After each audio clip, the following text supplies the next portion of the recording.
right, welcome back to Mom, Can I Have Another Dollar, where I'm ready to talk about Harold some more. Oh, you know what's fucking weird is apparently I was thinking. I love that you sent me a script once where Harold has a bonding day. Oh my God! With his son. Oh yeah, that's one of my favorites. They go on a roller coaster, and the roller coaster gets stuck at the top of the loop, and they go fishing. Yeah. And they just pull up something really fucked up. No! Oh, okay. This is my favorite one because I read about Chinese carp. There's an actual invasive species in the Midwest. Into the boat and fucking everybody up. They're these big fish that panic when there's a loud noise, and they jump, and they're so heavy and strong that they can actually seriously hurt you. Like, if they jump out of the water, because they have an instinctive urge to run away from loud noises, so they'll just jump out of the water, and they can, knock people out of their boats and stuff. So, the strip was they go out fishing, and it's the great outdoors. This is God's country. And then as soon as he turns on the motor, an army of fish start jumping around, and they have to escape with their lives. But then the whole joke at the end was he goes to get in the car after this whole attempted day of bonding, and he's I'm sorry, things didn't turn out like we expected. And his son's that's okay, Dad. It was good that we were just able to hang out together.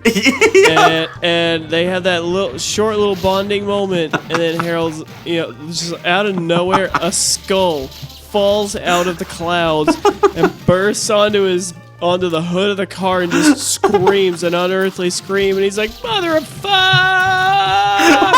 Yeah, I mean, the way I had it pictured is, in the first frame, you'd have a wide shot of them driving down a lonely country road at dusk, and, you'd see, a comet, but then, in the next frame, the comet would arc around unnaturally and start pointing towards the car, and then, you'd have this, well, boy, it didn't turn out quite the way we planned, but I'm glad we got to spend time with each other, by God. You're my son and I love you. Boom!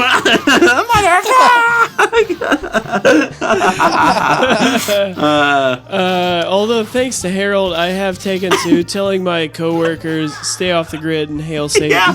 Oh, that little quote came from a friend of mine who, used to send emails, and, back when you did emails because there wasn't Facebook and shit, but, every single email he ever wrote, regardless of the subject, he would always have a salutation at the end that was something fucked. He'd be Allah Akbar or something like that. And one of my favorites, it was just a totally normal straight-faced message, blah blah blah blah blah, and then at the end it was, stay off the grid, hail Satan. And that one tickled me eternally, and that became Harold's little catchphrase. Oh yeah, that was the strip. That was one of the strips I wrote, where it's a Little League game, and one of the other kids' dads is oh, that was a pretty good game. He was yeah, okay, see you tomorrow. Yeah, stay off the grid, hail Satan. Oh shit, did I say that out loud? Did we ever talk about the origin of Harold, his first, introduction? Well, we talked about Meat Boy, which is kind of where we started it, and the ice cream wager. How Harold would be introduced to the world, if we ever got to make it. Oh, yeah, the fountain thing. So, yeah, my favorite introduction to Harold is just an elderly couple at a local park. They're just enjoying the nice weather. Yeah. And the wife's I gotta run off to the ladies' room. I'll be back in just a few minutes, Harold. And he's like, hey, yeah. And he just wanders off, and he sees a lovely fountain. Just this a beautiful fountain sitting there. And he looks at it in the sun, and he's just pleased as punch at what he sees. And then he gets it in his brain to start throwing quarters in. He flicks one in, and he looks around at the world, and he's like, damn. And he reaches into his pocket, pulls out another one, throws it into the water. Damn. And just 3 or 4 more. Damn. And then finally, his wife comes back around and sees him, and she knows what's going on immediately. It's raining bones. Cool. Wow.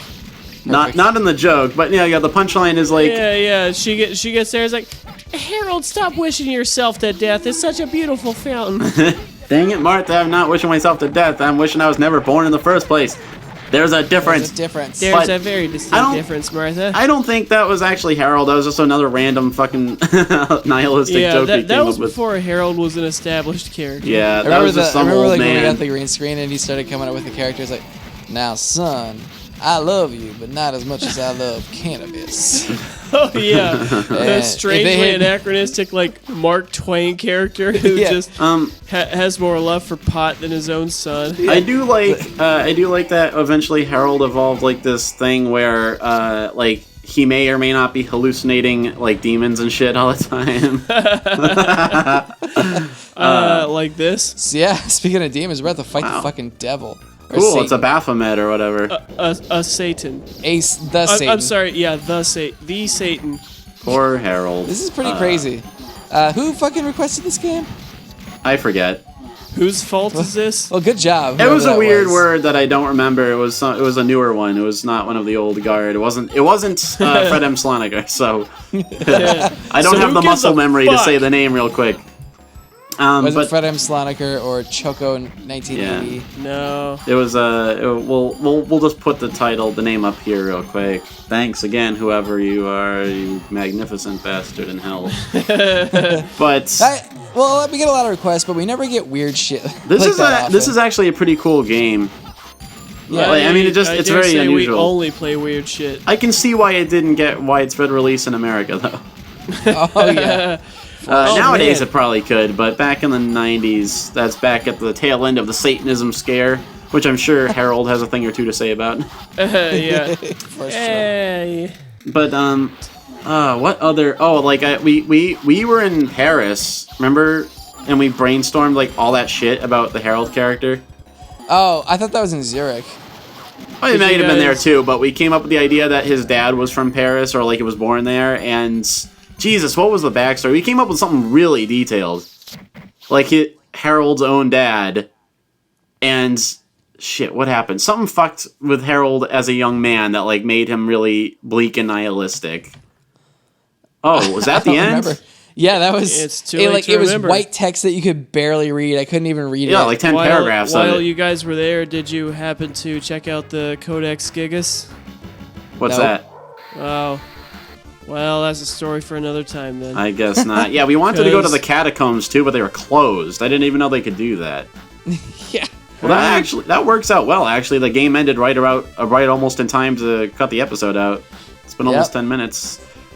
Well, that was Ninja Kids, and here we are ending on horrible. Fummy. The noid is called Fummy. Blackface and noids. To be fair, there hasn't been blackface in a long time. It was like devils, and I guess the game is implying that.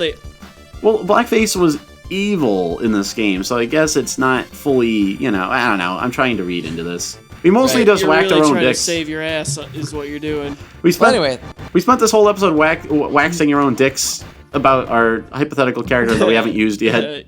Yeah. So this episode is going to be Harold's world premiere. Yeah. Anyway, that was Ninja Kids by Taito. So yep. Hopefully you guys enjoyed that shit. Oh boy, we got top 5. Oh, cool. Yeah, it keeps track how many rounds we. Okay. Anyway, well, no one wants to see this horse crap. So goodbye, good night, good luck. Stay off the grid and hail Satan.